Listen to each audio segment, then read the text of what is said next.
hi guys good morning এফালে মই অলপ স্কিন কেয়াৰ কৰি লৈছোঁ আৰু মায়ে গালি দিয়া আগতে বিছনাকেইখন ঠিক কৰি লৈছোঁ আৰু এয়া বিছনা ঠিক কৰিয়ে মই খালোঁ ডিটক্স ড্ৰিংক কালি যে এনাই যে আমলখি দি পঠাইছিলে তাৰে দুটা কাটি পিনে মই ডিটক্স ড্ৰিংক বনালোঁ যে আগৰ ভিডিঅ'ত দেখাইছিলোঁ যে মেকুৰীজনী তাইক অলপমান গাখীৰ খাব দি পিনে মই আহি গ'লোঁ কাপোৰ মেলিবলৈ আৰু এফালে ইমান ধুনীয়াকৈ ৰ'দ দিছে সেইকাৰণে ভাবিলোঁ অলপ বহিয়ে লওঁ বুলি আৰু এফালে ৰ'দটো ইমান চোকাকৈ দিছে সেইকাৰণে আমলখিখিনিও বাহিৰলৈ লৈ আনিলোঁ আৰু এফালে চাওকচোন কমলাটো ইমান ধুনীয়াকৈ লাগি আছে এফালে মায়ে চানা তিয়াই থৈ গৈছিলে সেইকাৰণে মই চানাখিনি অলপ বনাই দিব আহিলোঁ ভোক লাগিছিলে যিহেতু আৰু এফালে মই প্ৰথমতে বইল কৰি লৈছোঁ এফালে মোৰ চানা ফ্ৰাই কৰিও হৈ গ'ল আৰু লগতে লৈ লৈছোঁ মই মধুৰি আৰু আজি আমাৰ আইতাহঁতৰ কাম সেইকাৰণে পাপাই যাব ওলাইছে আৰু পাপা কেনেকুৱা লাগিছে কমেণ্ট কৰি জনাবচোন এইজনী হৈছে আমাৰ তানিয়া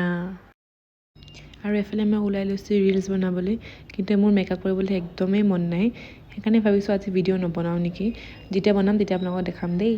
মই কিন্তু বেলেগৰ কথা নাজানো মই গাখীৰ খাই বহুত ভাল পাওঁ আৰু এফালে চাওকচোন মেকুৰীটোৱে পোৱালিটোৰ লগত ইমান ধুনীয়াকৈ শুই আছে